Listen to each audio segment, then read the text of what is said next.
जय हिंद दोस्तों, स्वागत है आप सभी का आपके अपने YouTube channel sand study centre पर। तो इस वीडियो में अभी हम लोग क्लास 11 का विषय अर्थशास्त्र यानी इकोनॉमिक्स का जो मॉडल सेट आप लोगों का 1 है, मॉडल सेट 1 यहाँ पर है, मॉडल सेट 1 उसका कंप्लीट सॉल्यूशन इस वीडियो पर करने वाले हैं। ठीक है, देखिए इस मॉडल सेट में आपको यानी क्वेश्चन में 40 मार्क्स टोटल मिलेगा और समय जो दिया जाएगा आपका 1.5 घंटे का दिया जाएगा। ठीक है, अब देखिए नीचे क्या है कि यहाँ पर परीक्षार्थी यथासंभव अपने शब्दों में उत्तर दीजिए। कुल संख्या जो आपको प्रश्न का वो 19 रहेगा और कुल प्रश्न संख्या 1 से जो 7 प्रश्न रहेगा वो अति लघु उत्तर प्रश्न यानी वेरी शॉर्ट टाइप क्वेश्चन रहेगा। तो 7 में से आपको किन्हीं 5 प्रश्न का उत्तर अधिकतम एक वाक्य में देना है। प्रत्येक प्रश्न का मान 2 अंक निर्धारित है। ठीक है, तो 1 से 7 जो प्रश्न है आपको यहाँ पर 1 से 7 है, उसमें से आपको 5 किसी का उत्तर बनाना है और प्रत्येक क्वेश्चन का आपको 2 मार्क्स मिलने वाला है। अब देखिए आगे क्या है, यहाँ पर प्रश्न संख्या 8 से प्रश्न संख्या 14 तक जो है लघु उत्तरीय प्रश्न रहेगा। इनमें से किन्हीं 5 प्रश्न का उत्तर अधिकतम 50 शब्द में देना है। प्रत्येक प्रश्न का मान जो है वो 3 अंक का निर्धारित है। ठीक है, तो 8 से जो 14 जो क्वेश्चन रहेगा उसमें से आपको 5 किसी का उत्तर देना है, तो 50 शब्द में और 3 नंबर करके मिलेगा आपको। आगे देखिए क्या है, यहाँ पर आगे है कि प्रश्न संख्या 15 से प्रश्न संख्या 19 तक दीर्घ उत्तरीय प्रश्न है। इनमें से किन्हीं 3 प्रश्न का उत्तर अधिकतम 150 शब्द में देना है और 5 नंबर आपको प्रत्येक क्वेश्चन में मिलेगा। ठीक है, तो ये हमारा अभी करने वाले हैं किसका, इकोनॉमिक्स मॉडल सेट 1 का। ठीक है, तो इससे पहले हम ना मॉडल सेट जो था अर्थ इकोनॉमिक्स ये हो रहा है, तो हिस्ट्री और ज्योग्राफी का तीनों सेट काम कर चुके हैं, वीडियो बना चुके हैं। ठीक है, अगर आप नहीं देखे हैं तो वीडियो लिंक डिस्क्रिप्शन में है, देख सकते हैं, या तो हमारा टेलीग्राम ग्रुप ज्वाइन कर लीजिए। टेलीग्राम ग्रुप में वहाँ पर लिंक दिया हुआ है, वहाँ से देख सकते हैं। ठीक है, और इसका आपका PDF चाहिए अगर आंसर वाला, तो आप हमारे टेलीग्राम ग्रुप को जरूर से जरूर ज्वाइन करें, लिंक डिस्क्रिप्शन में दिया हुआ है। तो चलिए अब बढ़ते हैं क्वेश्चन की ओर। ठीक है, चलिए देखते हैं क्वेश्चन क्या है। पहला है खंड ए में, देखिए क्या है, अति लघु उत्तरीय प्रश्न। ठीक है, तो सेक्शन ए हमारा है, तो इसमें आपको किन्हीं 5 प्रश्न का उत्तर देना है। तो पहला क्वेश्चन पढ़ते हैं क्या है कि एक कारखाने में औसत मजदूरी का पता लगाने के लिए कौन सा औसत उपयुक्त होगा। तो चलिए हम पहला क्वेश्चन का आंसर देख लेते हैं। तो हमारा पहला क्वेश्चन का आंसर यहाँ पर है, देख सकते हैं, माध्य होगा। ठीक है, अब दूसरा क्वेश्चन क्या है, चलिए देखते हैं। दूसरा क्वेश्चन है कि माध्य विचलन का एक दोष लिखे। तो माध्य विचलन का एक दोष क्या होता है, चलिए देखते हैं। तो 2 नंबर का हमारा आंसर यहाँ पर देखिए, माध्य विचलन में सभी पदों को धनात्मक मान लेते हैं। इसे निकालने में बीजगणित चिन्ह यानी प्लस और माइनस को छोड़ दिया जाता है, ये माध्य विचलन का दोष है। ठीक है, अब क्वेश्चन नंबर 3 को हम लोग देखते हैं, इसको आप नोट डाउन कर लीजिए। क्वेश्चन नंबर 3 की ओर बढ़ते हैं। क्वेश्चन नंबर 3 में क्या है कि लेस्पियर कीमत सूचकांक का सूत्र लिखे। ठीक है, तो लेस्पियर का क्या सूत्र होता है, चलिए दिखाते हैं आपको। तो यहाँ पर है, देखिए हमारा लेस्पियर कीमत सूचकांक का सूत्र, ये है हमारा सूत्र। ठीक है, क्या है P1। ठीक है, 0 1 बराबर में क्या है, देखिए ये हुआ हमारा सिग्मा। ठीक है, P1 इंटू Q0। ठीक है, और यहाँ पर हमारा है सिग्मा P0 Q0। ठीक है, और इंटू में 100, ये हमारा फॉर्मूला है। ठीक है, तो ये हमारा फॉर्मूला है। अब देखिए यहाँ पर क्या है, P1 बराबर क्या होता है, P1 बराबर होता है चालू वर्ष का मूल्य, और P0 जो यहाँ पर दिया हुआ है उसका क्या होता है, आधार वर्ष का मूल्य, और Q0 जो है उसका आधार वर्ष को मात्रा है, मात्रा। ठीक है, ये हमारा लेस्पियर कीमत सूचकांक का सूत्र है। ठीक है, तो इसको आप लिख लीजिए या स्क्रीनशॉट ले लीजिए। चलिए अब बढ़ते हैं चौथा क्वेश्चन की ओर। चौथा क्वेश्चन क्या है, कह रहा है, यहाँ पर देख लेते हैं। चौथा क्वेश्चन है कि चिरकालिक निर्धन किसे कहा जाता है। चिरकालिक निर्धन किसे कहा जाता है, आइए देखते हैं चौथा क्वेश्चन का आंसर। यहाँ पर है हमारा, देखिए चौथा क्वेश्चन का आंसर देखिए क्या है। चौथा, चिरकालिक निर्धन वे व्यक्ति जो सदैव निर्धन रहते हैं। ठीक है, ये चिरकालिक निर्धन का डिफिनेशन है, वे व्यक्ति जो सदैव निर्धन रहते हैं उसी को चिरकालिक निर्धन कहते हैं। चौथा क्वेश्चन का आंसर हो गया। अब पांचवा क्वेश्चन देखिए क्या है। पांचवा क्वेश्चन में हमारा है मानव पूंजी क्या है। देख सकते हैं यहाँ पे क्वेश्चन है पांचवा, मानव पूंजी क्या है। तो चलिए इसका भी आंसर दिखाते हैं, 5 नंबर का आंसर का।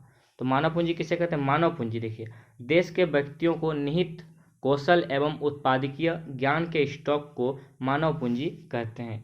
मानव पूंजी का डेफिनेशन हो गया, 5 का आंसर देख सकते हैं यहाँ पर दिया हुआ है। अगर आपको इसका आंसर का PDF चाहिए तो टेलीग्राम ग्रुप में डाल देंगे, आप ज्वाइन कर लीजिए टेलीग्राम ग्रुप, लिंक डिस्क्रिप्शन में दिया हुआ है।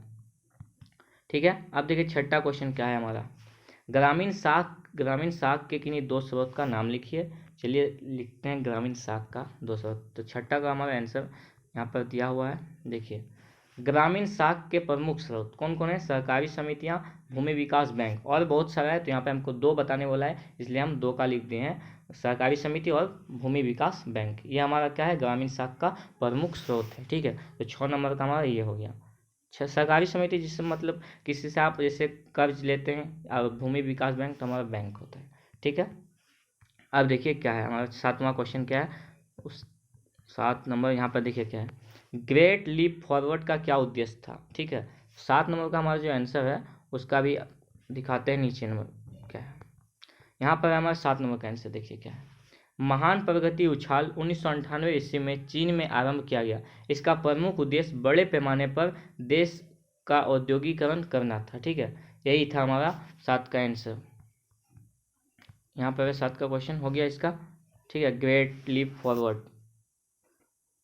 ठीक है, अब देखिए हमारा सेक्शन बी स्टार्ट होता है। सेक्शन ए में हमारा 1 से लेकर 7 तक जो प्रश्न था वो हमारा हो गया। ठीक है, ये हमारा हो गया 1 से 7 तक। अब सेक्शन बी में देखिए क्या है, खंड बी में यहाँ पर लघु उत्तर प्रश्न है, जिसमें आपको 50 शब्द में मैक्सिमम उत्तर देना है। ठीक है, तो इसमें आपको किसी 5 प्रश्न का उत्तर बनाना है। तो देखिए 8 में क्वेश्चन क्या है, पहला समांतर माध्य के गुण और दोष को लिखिए। समांतर माध्य का गुण और दोष को लिखिए। चलिए देखते हैं 8 नंबर का क्वेश्चन का आंसर। चलिए देखिए, अगर आप इस चैनल पर पहली बार आए हैं तो चैनल को प्लीज़ सब्सक्राइब कर लिए और साइड में जो बेल आइकन है उसको प्रेस जरूर करें, ताकि नया वीडियो का नोटिफिकेशन आपको सबसे पहले मिल सके। और भी मॉडल सेट का भी सॉल्यूशन धीरे धीरे करा रहे हैं। ठीक है, जितना हो सकेगा करा देंगे। और 8 नंबर का देखिए क्या था कि समांतर माध्य के गुण को पहले हम देखते हैं। यह समझने एवं गणना करने में सरल होता है। दूसरा हम देखेंगे तुलना के लिए यह एक अच्छा आधार है। ठीक है, समांतर माध्य का गुण ये 2 है। ठीक है, और बहुत सारा है तो 2 हम बता दिए यहाँ पर। ठीक है, अब यह देखिए समांतर माध्य का दोष क्या है, तो यह कभी कभी भ्रामक और असंगत परिमाण देता है। ठीक है, और समांतर माध्य के सीमांत मूल्य का बहुत अधिक प्रभाव पड़ता है। ये हमारा समांतर माध्य के गुण हो गया और ये हमारा समांतर माध्य का दोष हो गया। तो वही बताने वाला, समांतर माध्य के गुण और दोष को बताने वाला, तो यहाँ पर हो गया। ठीक है, तो इसको आप नोट डाउन कर लीजिए। अब 9 नंबर का क्वेश्चन क्या है, चलिए देखते हैं। यहाँ पर है हमारा 9 नंबर। देखिए, माध्य विचलन से आप क्या समझते हैं? माध्यिका से माध्य विचलन ज्ञात करने का सूत्र को लिखिए। चलिए देखते हैं माध्य विचलन क्या होता है। आइए 9 नंबर का आंसर देखते हैं। यहाँ पर है हमारा 9 नंबर। देखिए 9 नंबर का पहले परिभाषा देख लेते हैं, माध्य विचलन आखिर होता क्या है। ठीक है, देखिए क्या होता है परिभाषा, किसी श्रृंखला के किसी माध्य के निकाले गए जोड़ के समांतर माध्य को माध्य विचलन कहा जाता है। ठीक है, अब यहाँ पर क्या है कि माध्य जो है हमारा, माध्य से यहाँ पर क्वेश्चन में क्या था देख सकते हैं कि माध्यिका से माध्य विचलन ज्ञात करने का सूत्र। ठीक है, माध्यिका से, तो यहाँ पर जो है हमारा 9 नंबर का जो क्वेश्चन था इसका आंसर यहाँ पर बता दिए। और इसका फॉर्मूला देखिए क्या है, फॉर्मूला क्या होता है, देखिए यहाँ सिग्मा इसको कहते हैं, और जो ये जो दिया हुआ है इसको हम लोग क्या कहते हैं, मोड कहते हैं। ठीक है, और इसको dx हो जाएगा हमारा, dx फिर मोड और बट्टे में हमारा n हो जाएगा। यही हमारा क्या होता है, माध्यिका से माध्य विचलन निकालने का फॉर्मूला होता है। ठीक है, चलिए अब बढ़ते हैं हम 10 नंबर क्वेश्चन की ओर। चलिए 10 नंबर का क्वेश्चन देखते हैं क्या है। 10 नंबर का क्वेश्चन क्या है, देखिए यहाँ पर, धनात्मक और ऋणात्मक सहसंबंध को उपयुक्त परिकीर्ण रेखा चित्र से स्पष्ट कीजिए। तो आपको बताना चाहें कि ये 10 नंबर जो क्वेश्चन है इसको अभी हम लोग छोड़ रहे हैं। ठीक है, इसका आंसर अभी हमको नहीं मिला है, जैसे ही मिलेगा या तो आपको हम सेकंड वीडियो में, ठीक है, एक साथ बता देंगे। इसका सेकंड वीडियो में आपको 10 नंबर का आंसर मिल जाएगा। ठीक है, तो हम इसको छोड़ देते हैं। ठीक है, इसको आप लोग अभी छोड़ दीजिए। 11 नंबर का क्वेश्चन देखते हैं, इसको हम करा देंगे आपको। 11 नंबर क्या है कि आधार अवधि के किन्हीं 3 वांछित गुणों को लिखिए। चलिए 11 नंबर का क्वेश्चन देखते हैं। 10 नंबर का टेंशन मत लीजिए, उसको बता देंगे। ठीक है, या हम कम्युनिटी टैब में पोस्ट कर देंगे। तो 11 नंबर का चलिए देख लें, 10 को छोड़िए अभी। यहाँ पर देखिए 11 नंबर का, आधार अवधि के वांछित गुण क्या क्या होते हैं? गणना के उद्देश्य से यह या तो 1 महीने से कम या 1 वर्ष से अधिक नहीं होना चाहिए। दूसरा क्या, आधार अवधि में निम्नलिखित वांछनीय गुण होने चाहिए। तीसरा है कि आधार वर्ष या तो बहुत छोटा या बहुत लंबा नहीं होना चाहिए। ये हमारा आधार अवधि के वांछित कुछ गुण हैं। ठीक है, तो इसको आप नोट डाउन कर लीजिए। अब देखते हैं हम लोग 12 नंबर का क्वेश्चन का आंसर। चलिए 12 नंबर में देखते हैं क्या है। देखिए यहाँ पर 12 नंबर क्वेश्चन है कि काम के बदले अनाज, कार्यक्रम के अर्थ को स्पष्ट कीजिए। पहले क्या होता था कि काम के बदले आपको अनाज दिया जाता था, ठीक है, तो उसी का जो कार्यक्रम था उसी के बारे में वर्णन करने बोल रहा है, ठीक है। तो यहाँ पर हम उसका वर्णन करेंगे, काम के बदले अनाज का। तो काम के बदले अनाज कार्यक्रम का अर्थ है, कार्यक्रम ग्रामीण क्षेत्र के उन गरीबों के लिए लागू किया गया है जो अकुशल श्रमिक है तथा काम करना चाहते हैं। काम के बदले अनाज कार्यक्रम को 150 पिछड़े जिलों में पूरक मजदूरी रोजगार सृजित करने के उद्देश्य से 14 नवंबर 2004 को लागू किया गया है, ठीक है।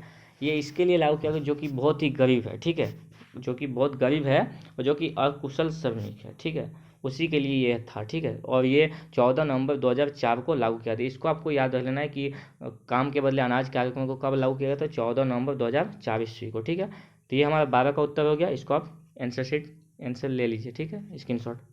अब हम देखेंगे नेक्स्ट क्वेश्चन 13 नंबर में, ठीक है। चलिए देखते हैं 13 नंबर क्वेश्चन देखने से पहले आंसर क्वेश्चन को पढ़ते हैं हम। यहाँ पर देखिए क्या है, भौतिक पूंजी और मानव पूंजी में कोई 3 उत्तर लिखिए। तो भौतिक पूंजी और मानव पूंजी में अभी हम लोग 3 उत्तर अंतर उसका देखने वाले हैं। चलिए देखते हैं।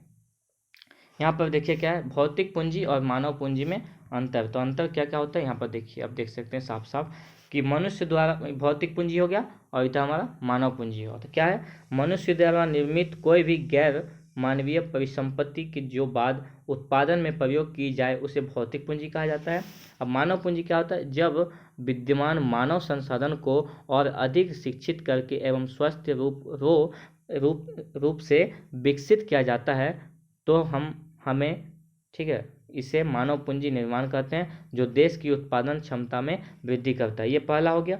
दूसरा क्या है, देखिए भौतिक पूंजी मानव पूंजी से हीन है और उसमें क्या है, मानव पूंजी में मानव पूंजी भूमि और भौतिक पूंजी जैसे अन्य संसाधनों की तुलना में श्रेष्ठ है।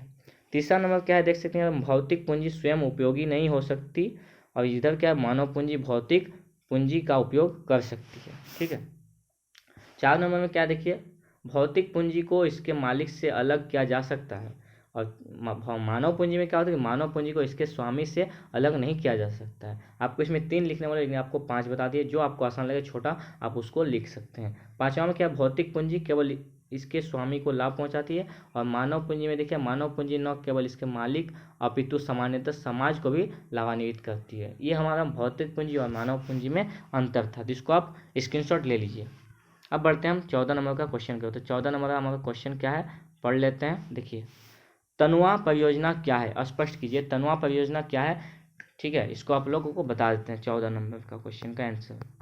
तो यहाँ पर है हमारा 14 नंबर का क्वेश्चन का आंसर, ठीक है। अगर टेलीग्राम ग्रुप में ज्वाइन नहीं किए हैं तो यहाँ पर टेलीग्राम ग्रुप का आपको डिस्क्रिप्शन में लिंक मिल जाएगा, ठीक है, और हमारे चैनल का साइंस स्टडी सेंटर को सब्सक्राइब कर लीजिए।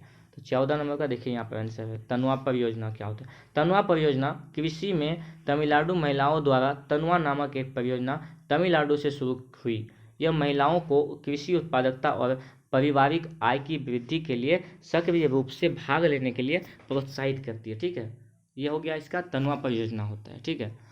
ये हमारा 14 नंबर का आंसर था, ठीक है। और एक आपको बताना चाहेंगे बात कि हमारा जो हिस्ट्री का जो था मॉडल सेट 1, हिस्ट्री जो मॉडल सेट 1 था उसमें एक क्वेश्चन का आंसर जो वो गलत प्रिंट हो गया। तो क्वेश्चन नंबर जो 6 था मॉडल सेट 1 हिस्ट्री का, ठीक है, क्लास 11 वाले, तो उसमें जो बैंक ऑफ इंग्लैंड की स्थापना जो वो 1694 को हुआ, ठीक है। NCERT बुक में आप देख सकते हैं पेज नंबर 198 में, ठीक है।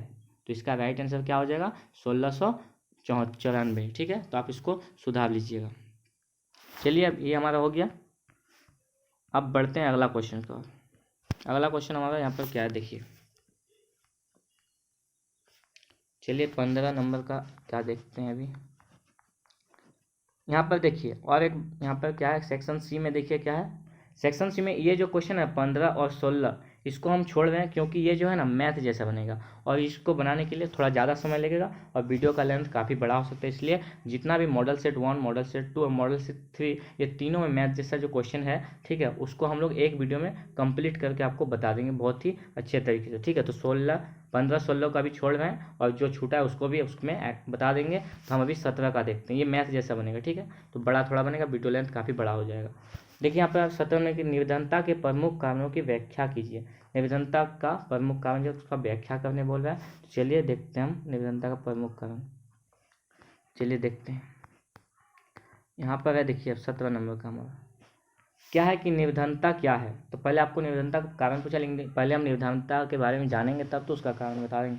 तो देखिए, निर्धनता वह स्थिति या स्तर है जहाँ पर व्यक्ति की आय इतनी कम हो जाती है कि वो अपनी आधारभूत आवश्यकता को पूरा करने में असमर्थ होता है।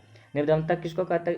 जो व्यक्ति अगर कहीं काम करता है उसका आय जो होता है, ठीक है, वो इतना ही कम हो जाता है कि वो अपना आधारभूत यानी काम चलाने के लिए घर में पैसा चाहिए, उसको भी हम नहीं पूरा कर सकते हैं, ठीक है, वही निर्धनता है। बट निर्धनता के प्रकार भी आप देख सकते हैं यहाँ पर। अगर निर्धनता का प्रकार पूछे तो निर्धनता के प्रकार देखिए क्या क्या है। निर्धनता के प्रकार दो प्रकार को, तो निरपेक्ष निर्धनता और सापेक्ष निर्धनता, ठीक है। तो निरपेक्ष में क्या होता है? निरपेक्ष निर्धनता से तात्पर्य उस स्तर से है जहाँ व्यक्ति अपनी आधारभूत आवश्यकता जैसे रोटी, कपड़ा और मकान पूरा करने में सक्षम नहीं हो पाता। तो वही जो निर्धनता था उसी के बारे में बताएगा। अब सापेक्ष निर्धनता में क्या है? सापेक्ष निर्धनता का आकलन दो या दो से अधिक राष्ट्रों के मध्य किया जाता है। इसमें देश में रहने वाले प्रत्येक व्यक्ति को आकलन करके देश की निर्धनता का अनुमान लगाया जाता है, ठीक है। अब हम देखेंगे इसका मुख्य कारण जो कि क्वेश्चन में बोला गया है। तो इसका मुख्य निर्धनता के प्रमुख कारण क्या है? देखिए, पहला है क्या? सामाजिक कारण। इसमें क्या है कि सामाजिक कारण भी निर्धनता का प्रमुख कारण है। समाज में व्याप्त अनेक समस्याएं जैसे लिंग भेद, जाति भेद, सांप्रदायिकता, क्षेत्रवाद व अंधविश्वास निर्धनता जैसी समस्याएं उत्पन्न करने वाले प्रमुख कारण हैं। समाज में रहने वाले कुछ व्यक्ति ऐसे हैं जो समाज की नई परिस्थितियों को नहीं अपनाना चाहते हैं। नई परिस्थितियों को न अपनाने की वजह से ऐसे व्यक्ति किसी भी क्षेत्र में आगे नहीं बढ़ पाते और कुछ समय पश्चात निर्धनता का शिकार बन जाते हैं। ये हमारा पहला कारण हो गया। अब दूसरा कारण क्या है? देखिए, अशिक्षा। अशिक्षा हमारा दूसरा कारण है। अशिक्षा भी निर्धनता का प्रमुख कारण है, क्योंकि व्यक्ति की शिक्षा ही उसकी आर्थिक स्थिति को तय करती है। अशिक्षित व्यक्ति एक अच्छा रोजगार प्राप्त नहीं कर सकता है और उसका धन कमाने का सामर्थ्य बहुत कम होता है, जिसके कारण वह और उसका परिवार निर्धनता की समस्या का शिकार बन जाता है। और एक देख लेते हैं प्रकृति कारण, ठीक है। देखिए, भारतीय अर्थव्यवस्था कृषि पर हमारा तीसरा जो प्राकृतिक कारण कि कैसे निर्धनता पर प्रमुख कारण जो है असर पड़ता है। तो क्या है? भारतीय अर्थव्यवस्था कृषि पर आधारित है और वह कृषि प्रकृति पर, अर्थात प्राकृतिक कारण भी किसी भी देश में प्रत्यक्ष एवं अप्रत्यक्ष रूप से प्रभावित करते हैं। प्राकृतिक आपदाओं या प्राकृतिक प्रकोपों के कारण व्यक्ति का बहुत अधिक मात्रा में धन व्यय होने लगता है और वो धीरे धीरे निर्धनता के समय का शिकार होने लगता है समस्या का, ठीक है। ये हमारा हो गया किसका? इसको आप लिख सकते हैं या तो स्क्रीनशॉट ले लीजिए। हाँ, ये हमारा 17 नंबर क्वेश्चन है। अब हम देखते हैं 18 नंबर का क्या है। 18 नंबर का क्वेश्चन देखते हैं, यहाँ पर है, देखिए क्या 18 नंबर में। जैविक कृषि क्या है? यह धारणीय विकास को किस प्रकार बढ़ावा देती है, ठीक है। अब हम लोग 18 नंबर का देखते हैं। चलिए 18 नंबर का देख लेते हैं क्वेश्चन का आंसर। चलिए, यहाँ पर है हमारा 18 नंबर, ये है 18 नंबर, इसमें प्रिंट नहीं हो पाया है, ठीक है। ये हमारा 18 नंबर का क्वेश्चन का आंसर है। चलिए देखते हैं क्या है। जैविक कृषि का अर्थ क्या होता है? तो जैविक कृषि प्राकृतिक रूप से खाद्यान्न उगाने की प्रक्रिया है। यह विधि रासायनिक उर्वरक एवं विषजन्य कीटनाशकों के प्रयोग की अवहेलना करती है। दूसरा इसका देखें कि इसका अर्थ क्या होता है। धारणीय विकास का अर्थ यह वह विकास है जो वर्तमान पीढ़ी के विकास के लिए भावी पीढ़ी की गुणवत्ता को प्रभावित नहीं करता। यह संसाधनों के प्रयोग को निषेध नहीं करता, परंतु उनके उपयोग को इस तरह प्रतिबंधित करने का लक्ष्य रखता है कि वे भविष्य पीढ़ी के लिए बचे रहें, ठीक है। आगे पढ़ते हैं क्या लिखा है। यहाँ तक हो गया बचे रहे। और जैविक कृषि तथा धारणीय विकास के अर्थ से यह स्पष्ट है कि यदि जैविक कृषि किसी प्रकार के रासायनिक उर्वरक, विषजन्य कीटनाशक आदि का प्रयोग नहीं कर रही है तो यह भूमि क्षरण में योगदान नहीं करेगी। यह महंगे कृषि आदानों जैसे संकर बीज, रासायनिक उर्वरक, कीटनाशकों आदि को स्थानीय स्तर पर उत्पादित जैविक आदान विकल्पों से प्रतिस्थापित करते हैं। यदि भूमि का क्षरण न हो रहा तो यह एक पर्यावरण अनुकूल कृषि, अतः यह धारणीय विकास को बढ़ावा देती है। ये हमारा 18 नंबर का आंसर हो गया। अब लास्ट क्वेश्चन जो बचा है हमारा 19 नंबर, चलिए उसको देखते हैं। आप इसको स्क्रीनशॉट ले लीजिए, यहाँ से इसको स्क्रीनशॉट ले लीजिए या तो वीडियो को रोक कर लिख सकते हैं। चलिए 19 नंबर का क्वेश्चन देखते हैं, जो कि हमारा आज का लास्ट क्वेश्चन है इस मॉडल सेट का 1। इसके बाद मॉडल सेट 2 का वीडियो जल्दी आ जाएगा। तो पर्यावरण के कार्य की व्याख्या करें। चलिए पर्यावरण का कार्य जो है उसका व्याख्या करते हैं। लास्ट क्वेश्चन का आंसर यहाँ पर है, देखिए क्या है। पर्यावरण के जैविक संगठकों में सूक्ष्म जीवाणुओं से लेकर कीड़े मकोड़े, सभी जीव जंतु और पेड़ पौधे आ जाते हैं। और इसके साथ ही उनसे जुड़ी सारी जैव क्रियाएं और प्रक्रियाएं भी अजैविक संगठकों में जीवन रहित तत्व और उनसे जुड़ी प्रक्रियाएं आती है, जैसे चट्टानें, पर्वत, नदी, हवा और जलवायु के तत्व सहित कई चीज़ें इत्यादि रहती है। तो ये हमारा 19 का क्वेश्चन हो गया। ठीक है, तो उम्मीद करते हैं आपको ये सारा मॉडल सेट कंप्लीट सॉल्यूशन बहुत ही अच्छे तरीके से समझ में आएगा और इसको अच्छे तरीके से याद कर लीजिए। और जो जो क्वेश्चन अभी छूटा हुआ है, जैसे हमारे यहाँ पर एक 10 नंबर का क्वेश्चन छूटा हुआ है, 10 नंबर एक क्वेश्चन हो गया यहाँ पर। और यहाँ पर देखिए जो मैथ जैसा क्वेश्चन था 15-16, इसको आपको नेक्स्ट वीडियो में कराया जाएगा। तो अभी आप लोगों को चैनल को सब्सक्राइब कर लीजिए। ठीक है, मिलते हैं नेक्स्ट वीडियो में। अपने दोस्तों के साथ भी इसको शेयर कर दीजिए। ठीक है, मिलते हैं नेक्स्ट वीडियो में। जय हिंद।